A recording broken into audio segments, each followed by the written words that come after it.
will pan out in this game. Let's see how it plays out, ladies and gentlemen. Rebellion Zion, the last hope of Indonesia, can be shut down and knocked out of the tournament, leaving MPLI open for the taking, no longer an Indonesian champ, or Rebellion can prove to the world that they can perform in an international tournament. It's game number 1 of the final match of the day. Haji already forced a flicker early. Speaking of Suelo, also Chunks here, still though holding on to his flicker. Yeah, it's a flicker party here from both sides. 4 flickers for both respective teams, and it's.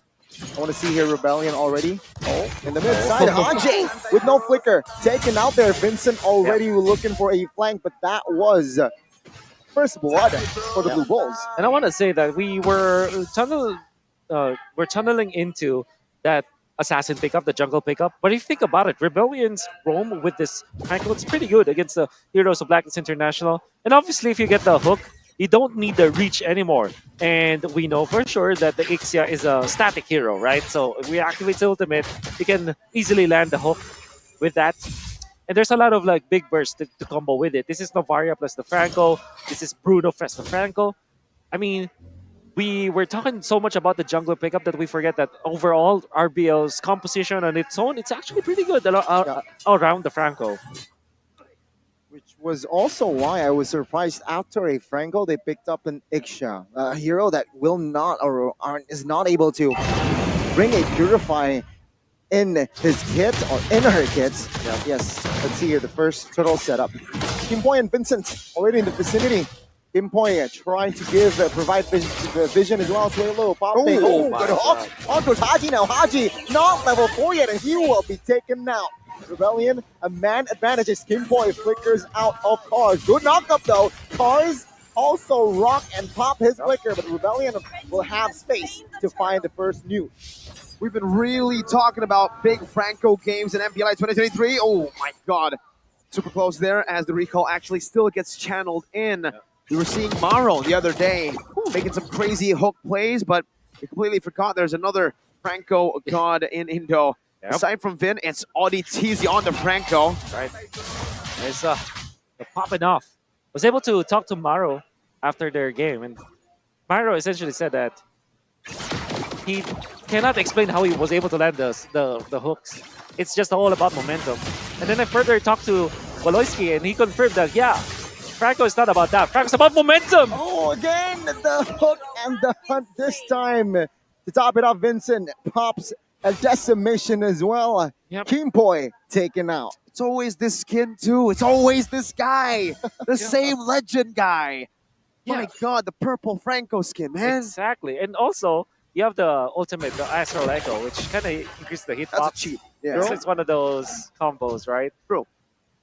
I also want to say, like, I want to bring you back to last year MPLI when it was again Blacklist International losing 0-2 to Geek Fam. Oh, like I said, it was the burst, the lethal burst meta that we saw there.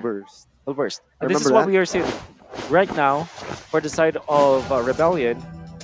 They have a lot of big bursts. Like you have the Paquito, obviously that's a one hit knockout kind of hero, and you also have the Bruno as well as the Novaria, big chunks of damage in combination with the stuns. And then if those burst damage will not be enough, there's the decimation to finish it off.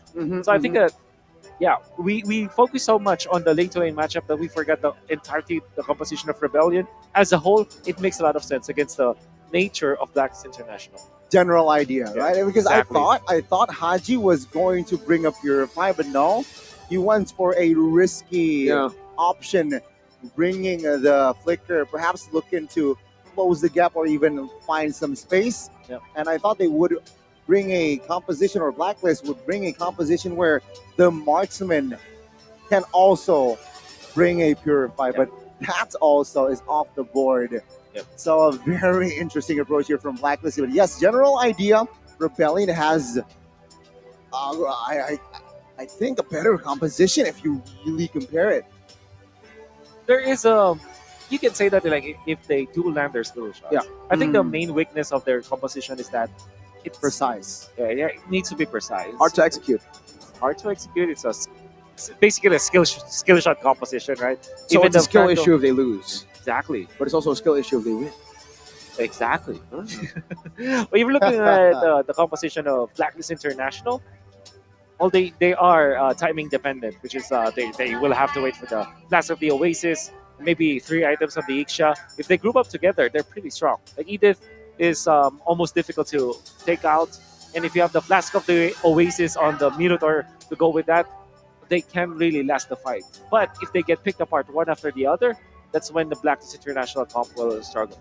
That's where the front to back doesn't work, right? If they get poked down, if they get hooked, something of the sorts. And remember, usually when we see a Franco, we see a combo together with a hero that can deal a lot of single target damage, melt the guy down.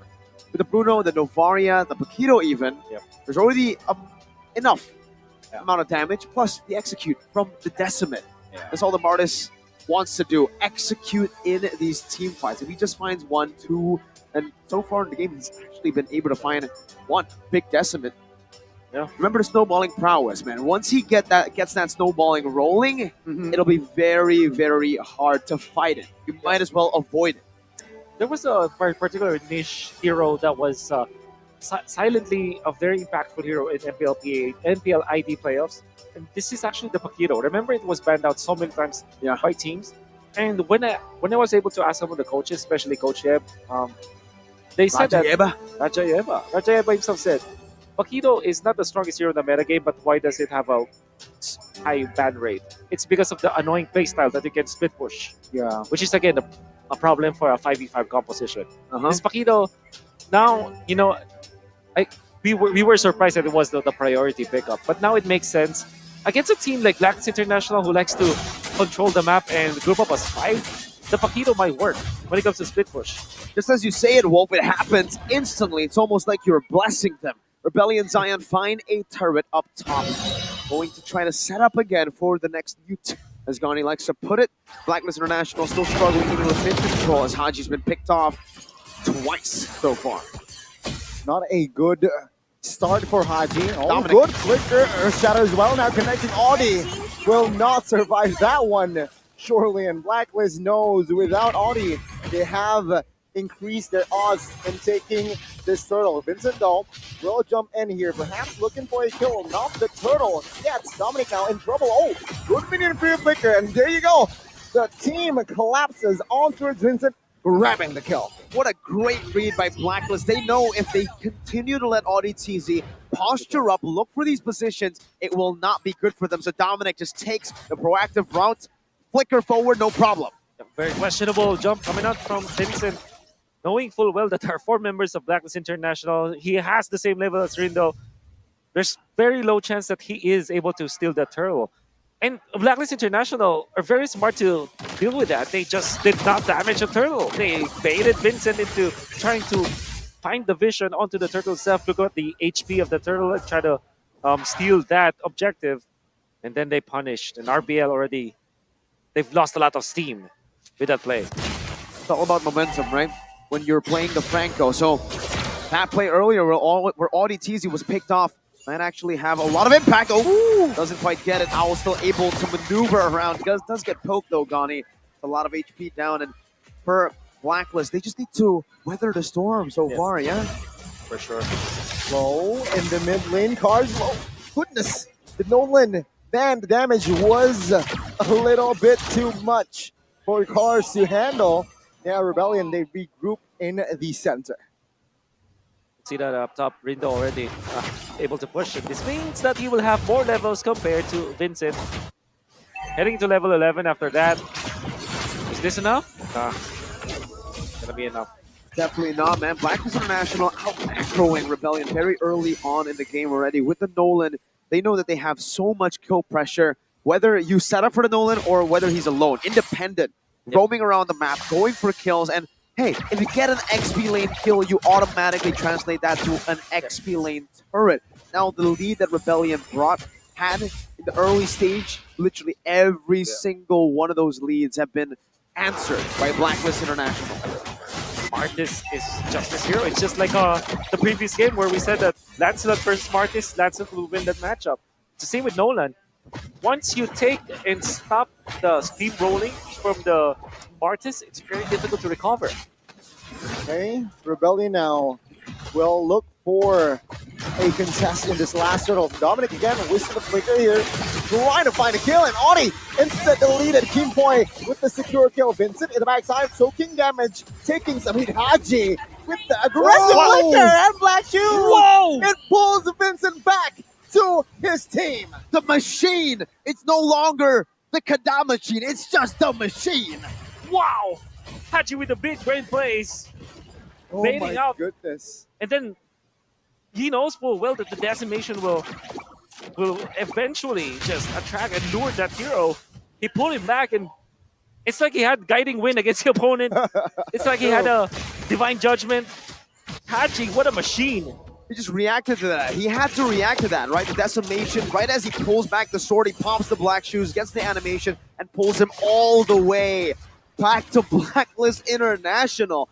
My lord. And just like that, you mentioned it, Wolf, once you lose out on that snowball on a Martis, you lose hard. And that 1,000 gold lead that Rebellion got in the early game, now it's turned to a 3,000 for Blacklist. I think that it was just a mistake. Literally just Vincent deciding to contest turtle number 2, and eventually they've lost so much because of that. All of the investments that RBL did with this draft, it's now down in the drain. It's so difficult now. Maybe the only hero that they can pick off probably is Rindo, because Rindo is away from the team. But even then, it's a Nolan with a lot of dashes. That's why the Phobius was banned out. The respect instantly by Blacklist to set up for it. Now it's a 1v1 down below, Gani. I don't think hers has enough firepower, and there you go. Resource also burnt What a for strong cards. This Nolan as a hero, I mean, ever since its inception, it had always been banned or first picked. Yeah, the nerfs were a buff, a hidden buff. Why? Because now you get to see more Nolan games. Yep. And it's broken. Still, I would say, the 2 times that we saw Nolan picked up, it was 2 wins, right? It was once by AP Brand, and it was earlier picked up by... That's 100% win rate. 100% win rate, still though, yeah. Yep. That's the prestige of the Nolan. So fast at bursting down neutral objectives as well. Rebellion, oh! Flicker this time does not connect. Perhaps that is going to be the green light for Rebellion to re-engage in the backside. Cars looking for an angle. Good suppression towards Kingpoi. Cars finds Owl. Owl flickering out, and Lord will be taken by Rindo as Kingpoi secures the kill for Cars. It's a 1-for-1. Rebellion this time will catch Kingpoi though, so that's a 2-for-1. But Blacklist, they got the Lord. They can get a few turrets off of this, Wolf, but who's that worth for now? I guess because of the 2 kills, Rebellion are very happy with that. Still, they will be trailing, and they were able to push the mid lane. I guess that is more value for RBL just because of the situation that they're in. But overall, Blacklist International, they're like Santayaja, bro. Santayaja, what does that mean, Wolf? It seems like you're a professional right now in Indonesian already. After 2 weeks, yeah? Around 2 weeks? 1 week? Yep, that's right. Santayaja, bro. Santayaja, bro. Just like the Geek Fam emote, funnily enough. Rebellion, though, now on full defense mode. That means chill, guys. Santai. Yep. The inner now is in trouble, and it seems like Rebellion will not be able to do it. But the hook and the hunt now connects. Dominic loses his immortality. Now Vincent finds and secure the kill with the decimation. That is going to be the signal for Blacklist to let's back off. That was a weird retribution, but at the same time, it kind of achieved something because it slowed down Dominic. And of course, there's a little bit of damage in there. He still lost the buff, though, so that's quite painful. And they also lost a tower. And I think Blacklist International are a team like, if they're fine with 1 death if it resolves to an objective, which is, in that case, a turret up top. So, like I said, there's Santai. There's Santai Talaga, is that it? Yeah. There you go. The combination, right? Rebellion versus Blacklist is Indo versus Philippines. We're also trying to out-language each other here. Tagalog and Bahasa Indonesia. But anything interesting here in the in-game equipment? Oh, 2,680 gold lead between the 2 junglers. My God. That's a full item. And that's a big problem. I'm curious that they decided to go for triple radiant armor, respecting, of course, the damage output of Haji as well as Dominic. But I would think that there should be. Oh, did they have the Picturesque? Okay, so I think they're prepared when it comes to the items. So there's nothing really that stands out. It's just that the lead for Rindo is just immaculate. 3-0 and 3, a full item above his opposition. That's a problem for Rebellion for sure. Definitely, man. As long as Rebellion Zion do not get to the back, they practically have almost zero chance to win these team fights. Owl, that's the main key here. If they want to win, they must target Owl. But the Owl's positioning has been absolutely phenomenal. Even with Cars flanking earlier, bringing him back to the Lord, he was still able to find a window to flicker out to safety, getting the healing and surviving. Both teams, they really want to know the whereabouts of each other here. Cars and Owl showing up good. Good ultimate, but Dominic and keeping point now shows. And Rebellion, they will not pull the trigger. For now, both teams still want to play it passively. They look for a pick happily, but I think committing there is a completely different issue. Owl, though, getting poked down quite a bit. Two Novaria Astral Spheres, one down below and another in the mid lane, forces Owl back, and this will definitely delay any sorts of maneuvers from Blacklist into the Newt. Yeah, I wonder, is Cars usually that careful, that disciplined? On the Paquito he is. It's strange. Not on other heroes, just the Paquito. The way that he managed to deal the damage onto Owl, normally every other X-Laner using the Paquito will just go for the second combo to take out Owl. But he was disciplined enough to get out. He was holding it, making sure. Blacklist, though, it's the Lord here, Rebellion. If they snooze here, it might be a free Lord. Let's see, Blacklist with the setup. It might be a reset. Concealed play here. Cars! A little slight disconnect, but they got Owl. Cancelled by Kimpoy. Moai, the backside, will not survive alongside Audi. That's a full barrage. The barrage of bullets will find the bodies. And Rebellion, 3 members taken out. A perfectly executed team fight by Blacklist International controlled the aggression of Rebellion. Cars came in too early, Blacklist punished, capitalized, and took everything. Literally, the base turret is wide open. They don't even need minions. They can end the game. Let's see, 5 seconds for Cars to jam back up. But yeah, Blacklist, they will not force that one. They know that Rebellion will have time to defend. Instead, they go for the jungles. Right idea, very wrong timing coming out from Rebellion. I think that their idea was to collapse and pinch the backlines. With it will be first Cars to kind of force out maybe the ultimate coming out from Kimpoy or maybe the flicker coming out from Owl. The idea is you use Cars so that Blacklist International will commit some resources, and then you can go for the flicker play on ODTC with Moai. But the timing was so off coming out from Rebellion. They had the right idea, but because they went in too early and they probably did not think that through, Blacklist International got away with everything. They got away with everything and much more. Oh! Whoa! That's a full barrage. Well calculated. Even Suelo burned his flicker now. Good hook on towards Minotaur here. He has immortality at Blacklist. And as well as Rebellion, they collapse under the base. Kimpoy retreat. Vincent as well. Blacklist, do they have enough minions? Do they can pull and close the game out? The answer is not yet. It seems like they have enough resources here to go and end the game. Blacklist International strikes first in this best of 3. 16 minutes. It took them 16 minutes to do it against Rebellion Zion in the early game, just falling to a few hooks, but then